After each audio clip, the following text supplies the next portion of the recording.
Good afternoon, everybody. PC Outcast here, back with more ambition, and we're just going to rest up today. Since we turned Honorod down, going to rest so that we are as good as we can be without being well rested for the party tomorrow.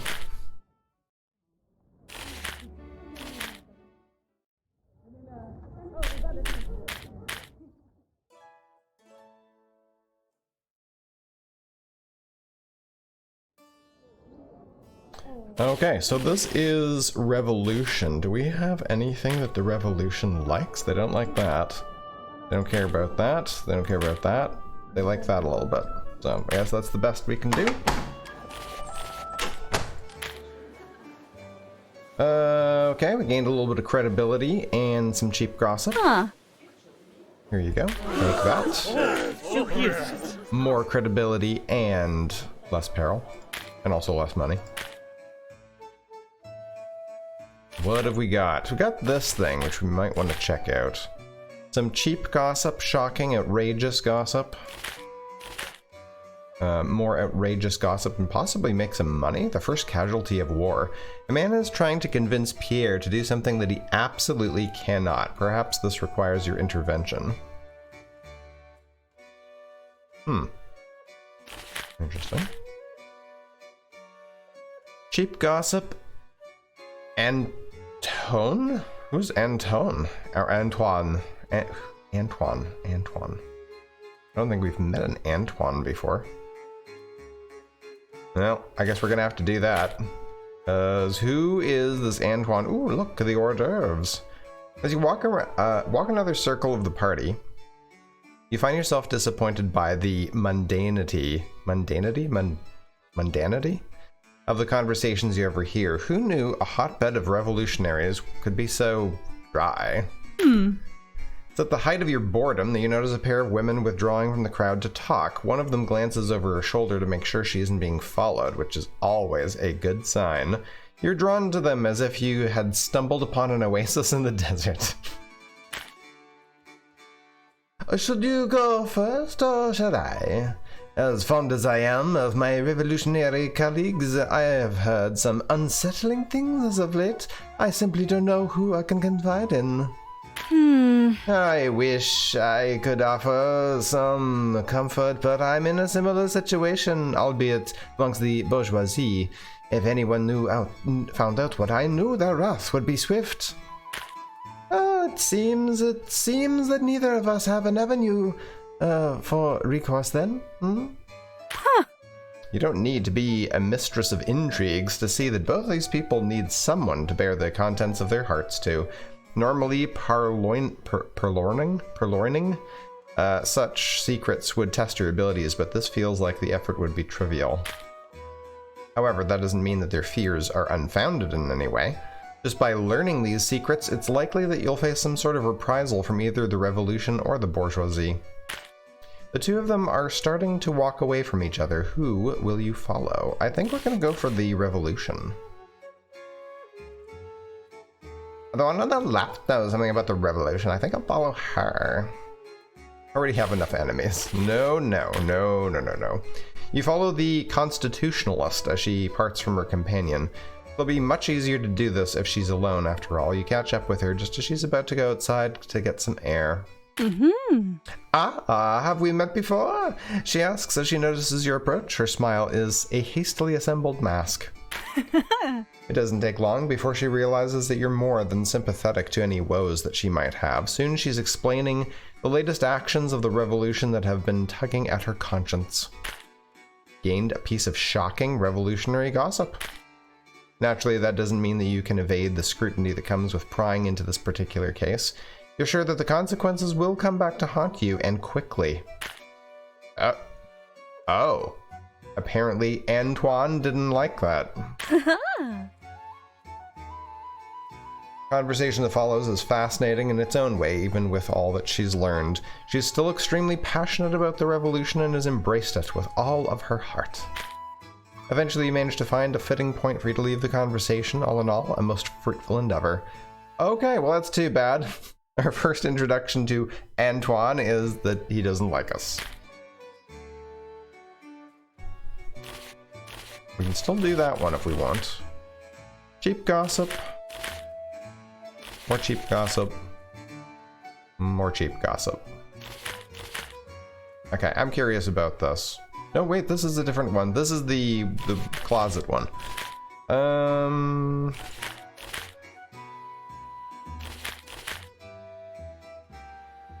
might as well do this one. Revolutionary zeal.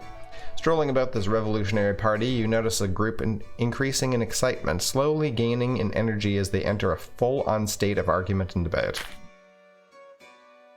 Recognizing that such a state is exactly what you hear,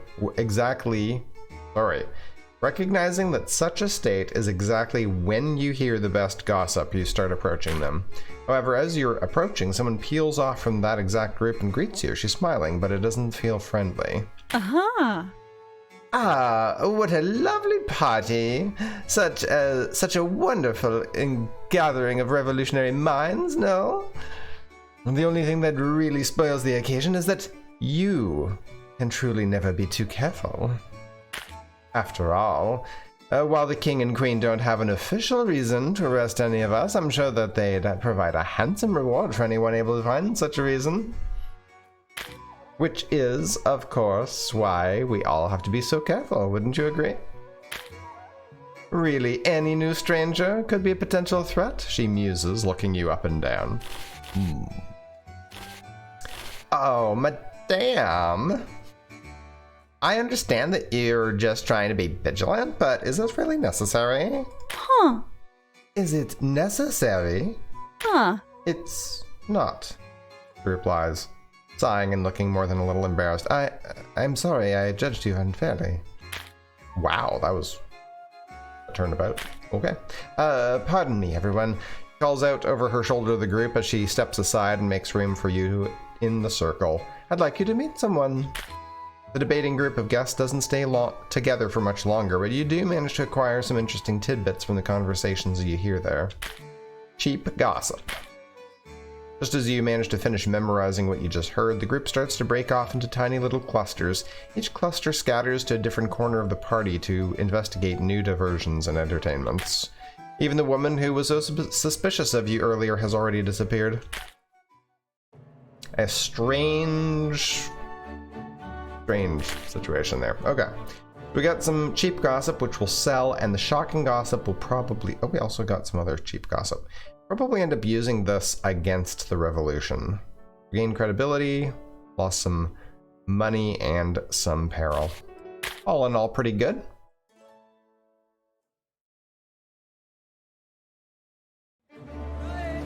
The political hobbyists of France has been breathlessly following the events of the Estates General over the last few weeks, and their watchful eyes have led to a stunning revelation.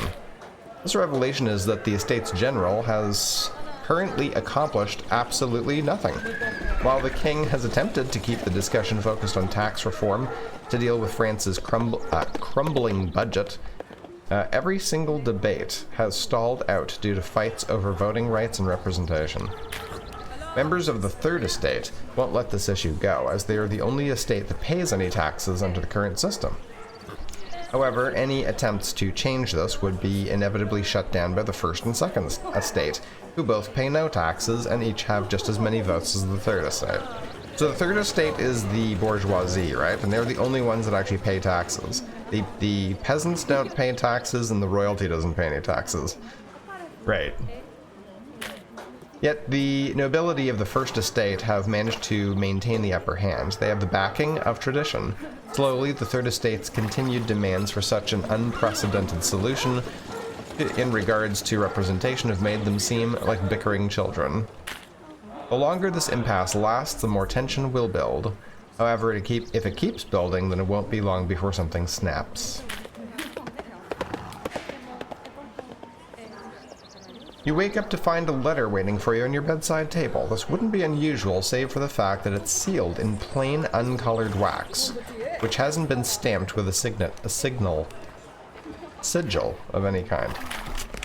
Opening the letter, you immediately recognize Armand's handwriting. However, the writing style is remarkably brief for him, and you find yourself instinctively checking for another 3 or 4 pages of text that don't exist.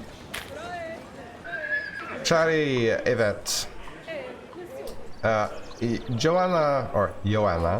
Joanna recently finished setting up a meeting place where we can meet with notable individuals who are attending the Estates General. Or, more importantly, these persons who are interested in learning more about the goals of our humble society. Sounds to you like some very influential people are genuinely intrigued by this Frankish Habsburgian society business.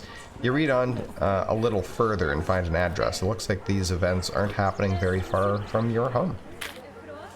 Foreign entanglements. Your knowledge, canniness, and infamy would be an amazing asset. Oh, sorry. Your knowledge, canniness, and infamy would be an amazing asset to us. I would love to see you there. Dead Embers. Come on. You put down the letter, check your calendar. You might be able to visit that place today if you like. Maybe. June 6th. Military party. Still a Baron. We haven't actually moved up in the rankings. Okay, yeah, we'll take that. Red ability's maxed out again. And we are meeting up with Alex tomorrow.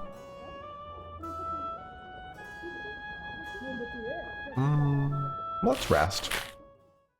Let's be at our best when we go and meet him.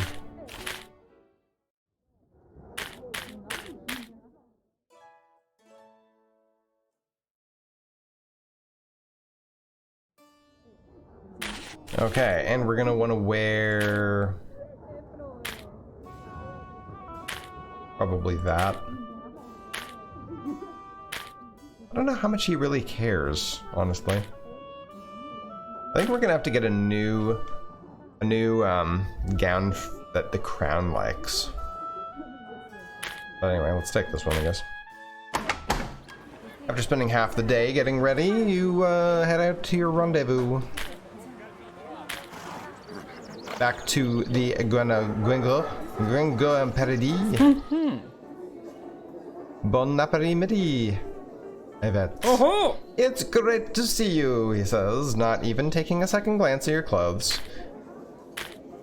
Looks away. All the money, or the fun, and the wine, and the things. A few hours later, you go home. Alex is once again walking you back home after your rendezvous. It's unusually chilly tonight, so you both walk close together, arm in arm, to help stave off the cold. It's so brisk that I'm feeling up for a drink to stay warm. If you're interested, I know of a decent tavern nearby. Would you care to join me? Oh, Alex, warmth, good drink, and even better company. I love all of those.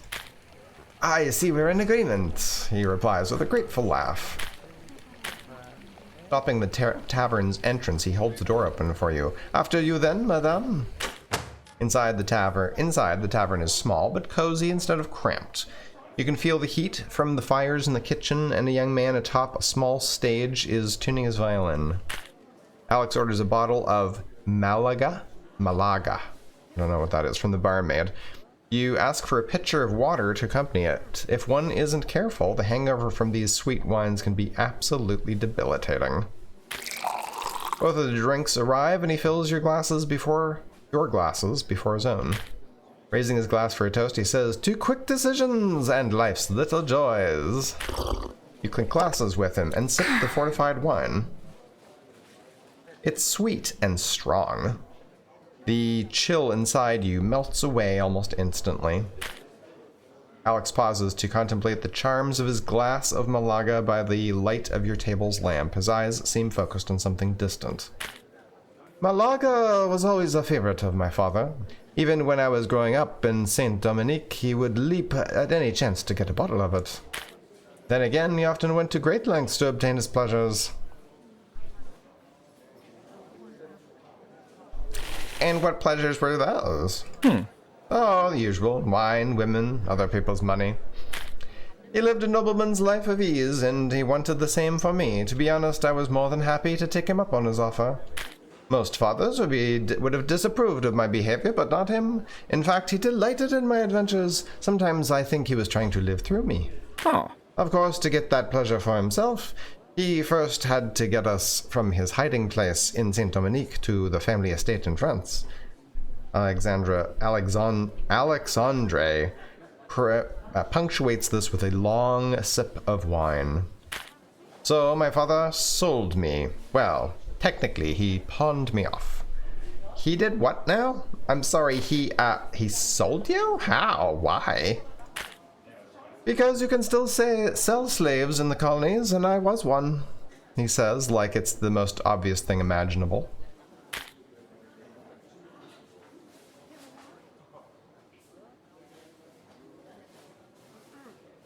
My father owned my mother, so I was born his slave. Ah. He needed money to pay for his return to France and claim his fortune and title. That's why he sold me to pay for the trip over. Don't worry, it was only a few months before he bought me back and brought me here. The second I set foot on French soil, I was a free man. Once I arrived, he hired tutors to make up for lost time in my education. I learned how to fence, how to ride, even how to play an instrument, all of the things that make one a proper gentleman. So yes, it was just a temporary inconvenience. Temporary inconvenience, though, it's just... ew. Alex,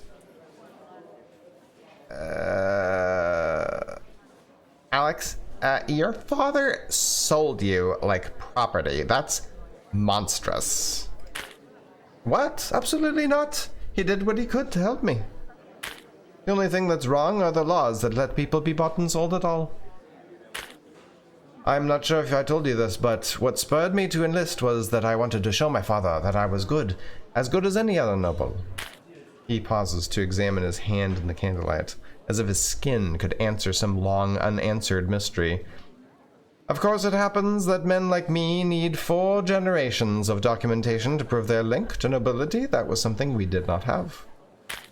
So I enlisted. Father wasn't happy that I was entering the service without an officer's commission, but I did it anyway. At his insistence, I did so under a different name, so as not to bring shame upon our legacy. Do not bring shame upon him. I was so confident that I'd prove him wrong that I'd take all the things he'd given me and make him proud, even as a simple soldier. A life of fencing, riding, and bravery, like I was made for it. Then he died less than a fortnight later. I never claimed his title. Now I look at everything happening in the city, and I don't know how to feel. Am I even a real noble, or am I just a commoner who's had more advantages than most? I just don't know. Wow.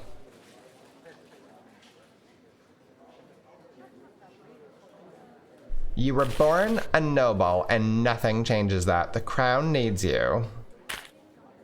You know what? You're absolutely right. I have a duty to defend my birthright, if not for myself, but for any children that I should have.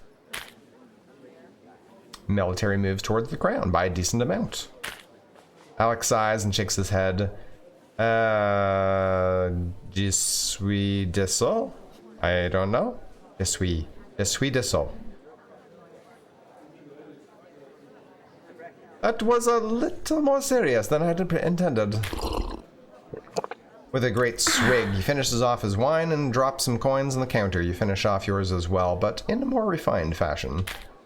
That familiar smile is suddenly back in Bias. Thank you for joining me on this little trip. Little stop. I think I'm ready to do what I actually promised to do, to walk you home. Sorry again for boring you with all of that. Are you kidding me? Don't sell yourself short. This has been absolutely great. I appreciate you trusting me like this. Two of you take a longer and more scenic route back to your home. It gives you more of a chance to talk and to bring extra details from his mysterious past to light. A fascinating evening.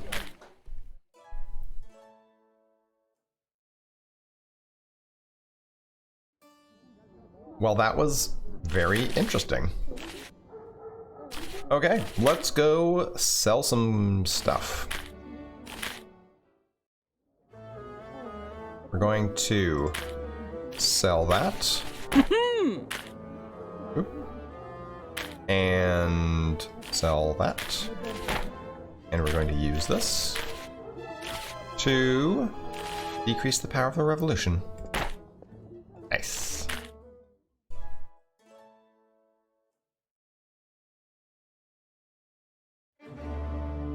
A young revolutionary illegally putting up posters decrying the crown's ineffective response to the famine sweeping France was nearly arrested today. Narrowly avoiding the archers, he fled to the Cathedral of Saint Louis des Invalides and tried to declare asylum within the hallowed ground. The military has been called in to apprehend this criminal, as this cathedral is part of one of their complexes. The problem, of course, was that nobody was seriously attempted to seek asylum. No one has seriously attempted to seek asylum within a church in a very long time. Some lawyers would debate as to whether the legal right even still exists. The real question comes down to where the church's true loyalties lie. In this case, the priests, claiming to be acting towards the preservation of order and public good, refused to grant the young revolutionary asylum and turned him over to the soldiers. This is favorable to the crown, but it's damaged people's faith in the church's authority. Crown power up, church power down.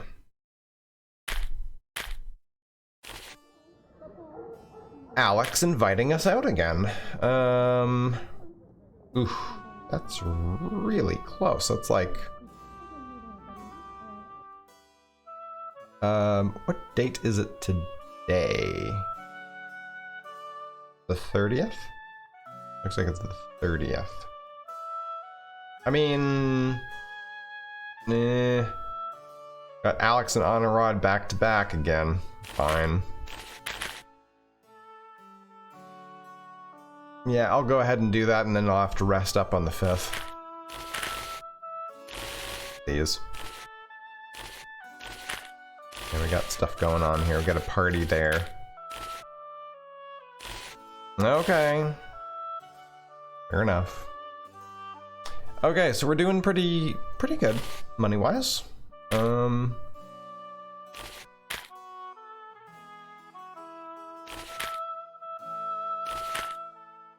Ooh, look at that. Revolution power is down all the way to nothing, and of course we got the crown up a little bit. Church lost a bit. The military has lost a lot. Interesting. Okay. So we need 80 livar tomorrow to pay our dues. Benedictions, foreign entanglements, master of letters. Could gain favor with Ludovico. Honorad and Ludovico.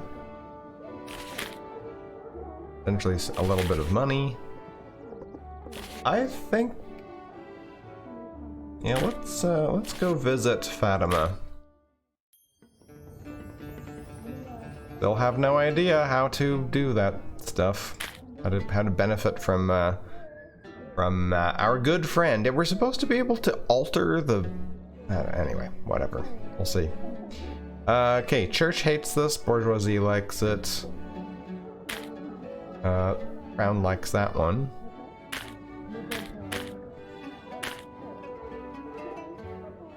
Yeah, I think we're going for this one. And we'll have plenty of money left over. Yep. Purchase that. Confirm. And should we sell something? Maybe that one?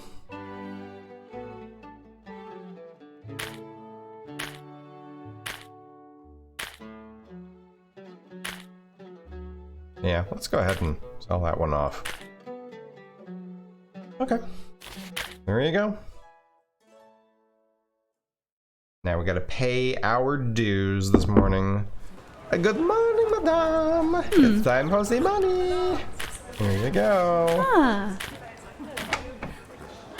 Off you go. Go deliver that now. Waking up to the sound of the wind rattling your shutters, you sit up and languidly stretch your arms. It appears that Camille has left an unopened letter on your bedside table. It's sealed with blue wax. Examining the letter's seal and address, it appears to be from Corporal Dumas. Opening the letter, you find it written in his well-practiced and flowing handwriting. Cher Yvette, While I hope this letter finds you well, I write to ask you for a favor. There's a place I need you to meet me so that I can do something that I've been meaning to do for quite some time. The letter lists an address on it, but seems to provide no other context. You note it down in your journal. I'll be positioned here midday for the foreseeable future. Please join me if you can. Legacy is now available.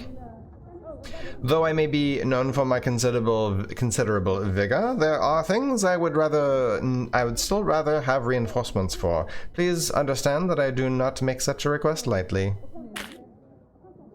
Très cordial salutation, Alex. Looking at the address you noted in your journal, you pause to consult your map of the city. The address appears to point towards a cemetery. What could he possibly need there? Oh, and we got another invitation to a party. This is a feast for the church on the 11th. And we need to rest up for tomorrow's party. So let's do that. Can't go and meet him yet. Look at all the main quests we got going on now.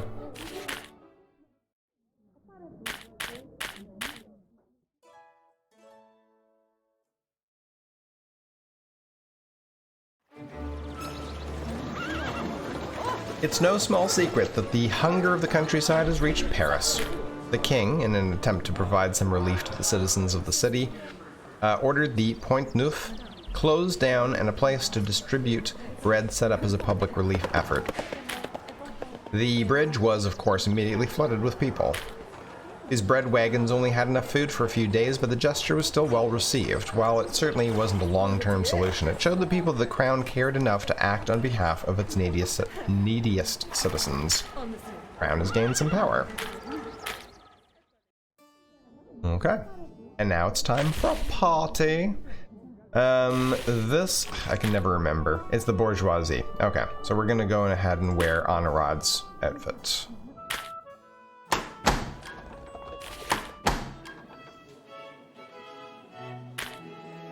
We get some cheap gossip.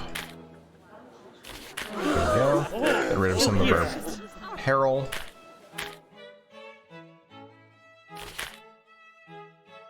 Sufficient funds. Okay, a little bit of cheap gossip there. More cheap gossip there. More cheap, possibly shocking gossip there. And the one in the closet. Oh, we got 4 turns this time. You know what? I'm curious about this. Let's see what the story is. You step away from the party proper to take a break in the vestibule. You scan the guests filing in and out of the party, trying to decide where to make your next move. Suddenly, your ears perk up at the sound of something unusual. You hear the sound of a small voice coming from the coat closet. If this is a secret tryst between star-crossed lovers, it better not be on my shawl. Drawing up the full power of your personal indignity, you approach the closet door and press your ear to it. Straining to hear what's on the other side of the door, you don't hear the messy fumbling of 2 lovers succumbing to their forbidden passions. In fact, you hear quite the opposite. It's the mumbling and crying of a young girl. Judging from the sound, she can't be older than 15.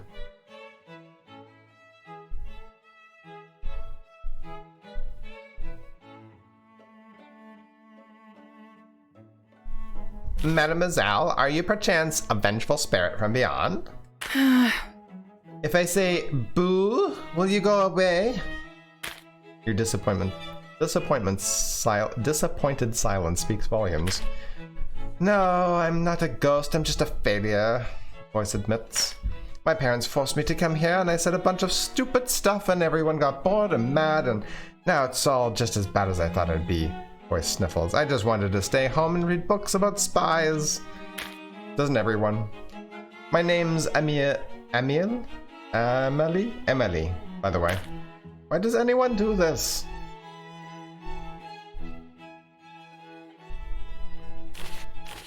Oh my god, are you joking? When I was your age, I would have killed for this. Huh. What? Why? Because I read the same books and I wanted to do what those characters did. Really? That's why you're here? She asks, expressing something other than dejection for the first time in this entire conversation. A tiny amount of credibility. I guess that makes sense, but what should I do now?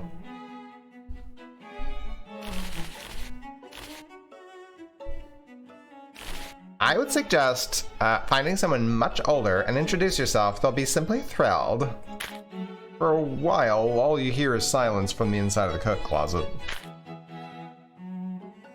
Okay, well, there you go.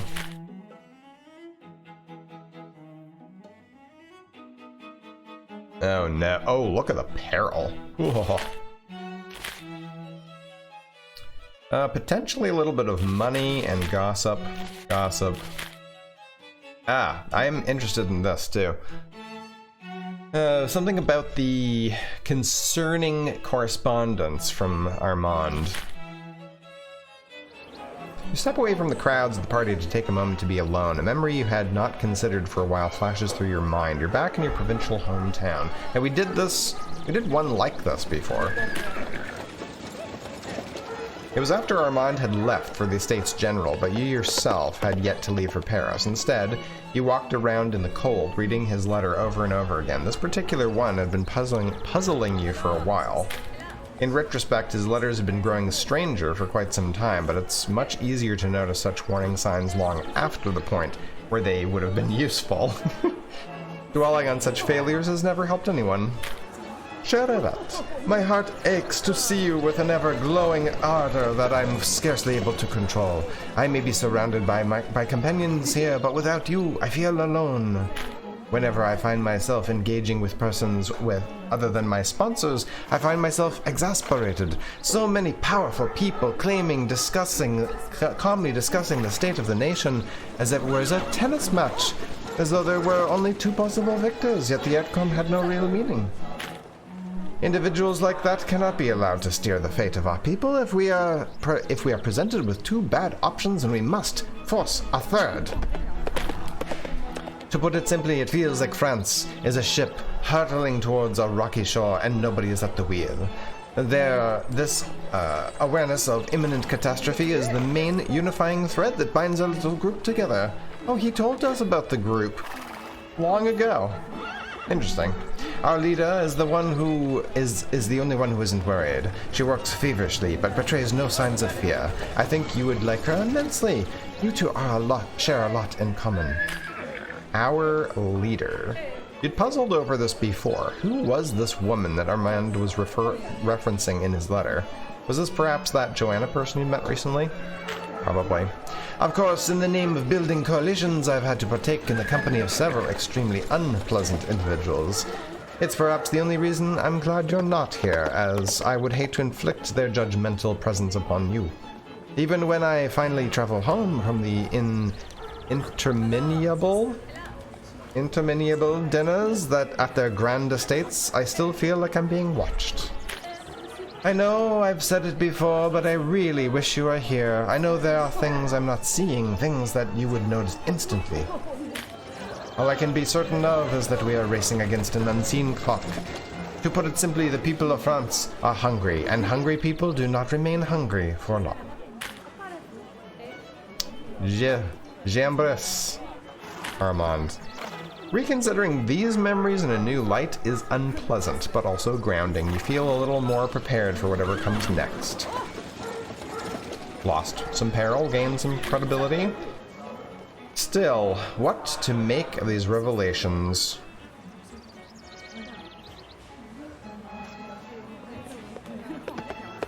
Oh god, the more I think about this, the worse it gets. I think I'm stuck in a den of vipers. With this dour assessment, you decide to engage with the world around you once more. The memory drifts away like the waning moments of a dream. Hopefully you can still accomplish something at this party before the night's over. We still have 2 turns. More cheap gossip. A small wager. Ooh, on a rod. And basically credibility and peril. Great. I guess we'll take the cheap gossip. You move between the richly appointed rooms of the grand house, each more opulent than the last.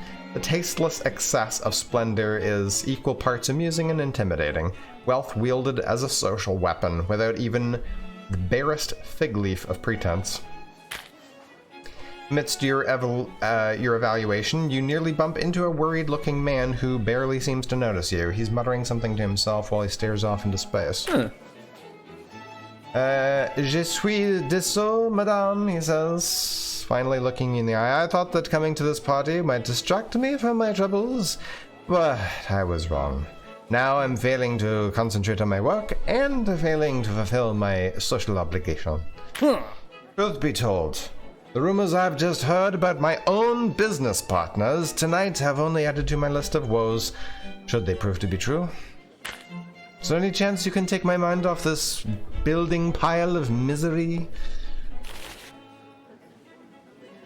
I find it's better to voice one's woes rather than run from them. What rumors have you heard? You thinking giving a voice to these concerns will lessen their weight? Ooh. Well, certainly a better idea than I've been doing so far. He laughs before starting to explain the rumors about his business partners that have been bothering him so. You've gained some cheap gossip. While you pretend to lend a sympathetic ear to his plight, you hungrily drink in every last detail. When he finishes, you ask a few tame questions about his business and otherwise do your best to bolster his spirits. As soon as he seems less burdened by his woes, you excuse yourself and explore the rest of the party. Great. More cheap gossip and possibly a little bit of money. Ooh, shocking and outrageous gossip. Now we're talking. Yeah. Shocking and outrageous. A simple trade. A physician eager to court a particular young lady is hoping that you'll be able to help him make a good first impression. It might be possible to turn this request into valuable information. Okay. I hope this works. A man clearly nervous approaches you. Pardon, Madame Dicot? You don't know me, but I've come to you to request a favor. I don't know exactly what I could provide in return, but I am a successful physician. I am not in need of a physician. Do I look sick to you, sir? I attended this party with the express intent of introducing myself to one particular woman, but I still haven't managed to do so, and it appears that she's planning to leave at any minute. Is there any way that you could help provide some sort of introduction?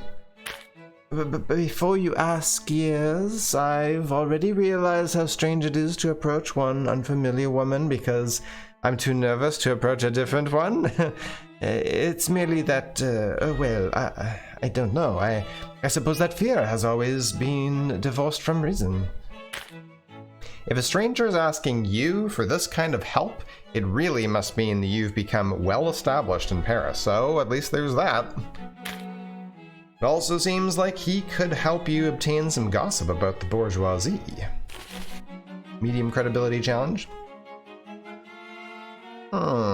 Before I make this introduction, I need to ask you a few questions about your business. Huh.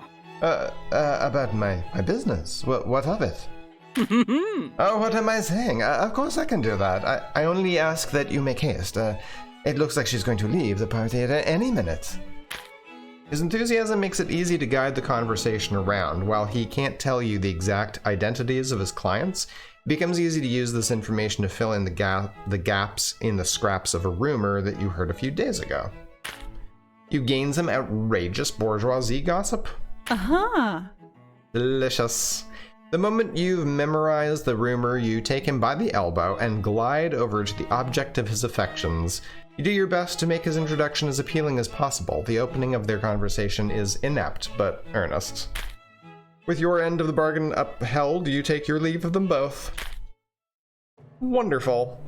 That ended very well.